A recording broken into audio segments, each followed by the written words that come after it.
Solo Leveling Volume 5, which is like, it's so nice and short, with big letters and stuff. I could just breeze through this. That was so much fun. So this is fully into territory I don't know anything about, because this is going way past the show.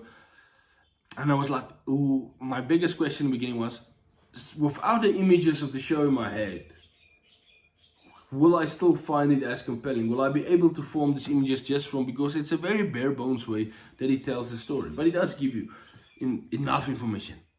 I will say I was totally, and this was my favorite volume so far, easily. Not only does it expand the world a lot more, it really does take a bigger stage onto the world stage.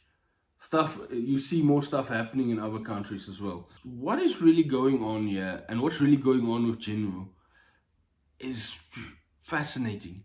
And just when you think you're gonna get answers, yeah, you get some answers, but they just lead to the answers lead to way bigger questions, like what?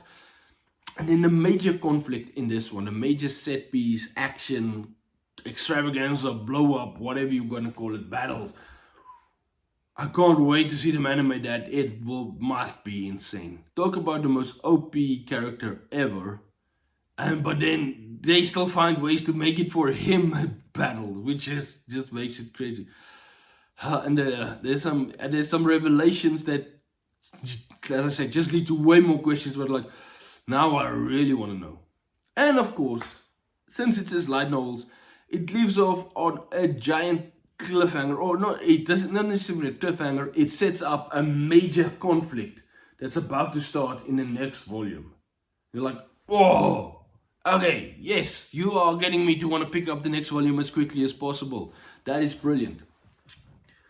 And the writing just gets better in this. You can definitely tell it's more like, and there's less over explaining of stuff, although it sometimes still happens. You connect better with the characters. The characters, you really start to care for. And then when characters walk into a situation where you're like, oh, no. Also, it starts with a really brutal thing.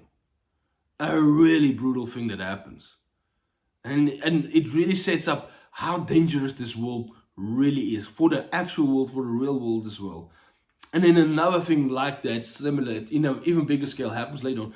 We start to this is not just, this is getting out of hand and way more dangerous. It sets the stakes so much higher for what is to come. What is insane for me is there's so many little teaser stuff that's still like, you will think, oh, definitely that stuff's gonna come in big here. No. No, those characters you thought, oh, I'm definitely seeing them in this season, in this volume, because there was a tidbit of, nope.